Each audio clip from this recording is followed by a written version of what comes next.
দেখুন, বাংলাদেশের দীর্ঘ ১.৫ দশকের একটা আন্দোলনের মধ্য দিয়ে এবং সর্বশেষ বিগত জুলাই ও আগস্ট মাসে ছাত্র জনতার গণ অভ্যুত্থানের মধ্য দিয়ে ফ্যাসিস্ট হাসিনা ও তার দোসরদের পতন নিশ্চিত হয়েছে।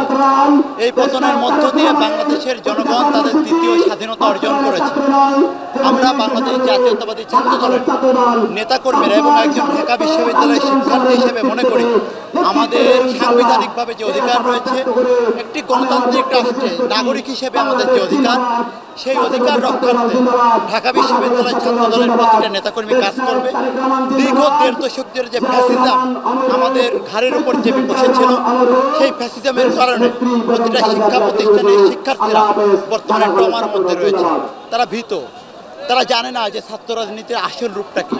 ছাত্র রাজনীতি যে শিক্ষার্থীদের কল্যাণে, জনকল্যাণে, জনগণের প্রতিনিধিত্ব করে, শিক্ষার্থীদের প্রতিনিধিত্ব করে, সেই জায়গাটি দীর্ঘ ১.৫ দশক হারিয়ে গেছে। সর্বশেষ বিগত জুন, জুলাই এবং আগস্ট মাসে ছাত্রদের মধ্য দিয়ে এবং যারা নেতৃত্ব দিয়েছে তারাও কিন্তু ছাত্র রাজনীতির সাথে সম্পৃক্ত। সেই ছাত্রদের হাত ধরে পুনরায় বৈষম্য বিরোধী ছাত্র আন্দোলনের ব্যানারের মধ্য দিয়ে বাংলাদেশের ছাত্র জনতার গণ অভ্যুত্থান করেছে।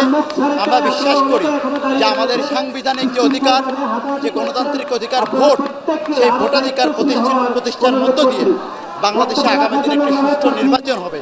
সেই নির্বাচন পরবর্তী সময়ে যারা সরকার গঠন করবে তাদেরকে সাথে নিয়ে আমরা ছাত্র সমাজ প্রতিটা বিশ্ববিদ্যালয়ে, প্রতিটা শিক্ষার্থীদের অধিকার আদায়, তাদের যে কথা বলার স্বাধীনতা, তাদের যে একজন সাংবিধানিক স্বাধীনতা, সেই স্বাধীনতা যাতে ন্যূনতম ক্ষুণ্ণ না হয় সেই বিষয়ে আমরা কাজ করব।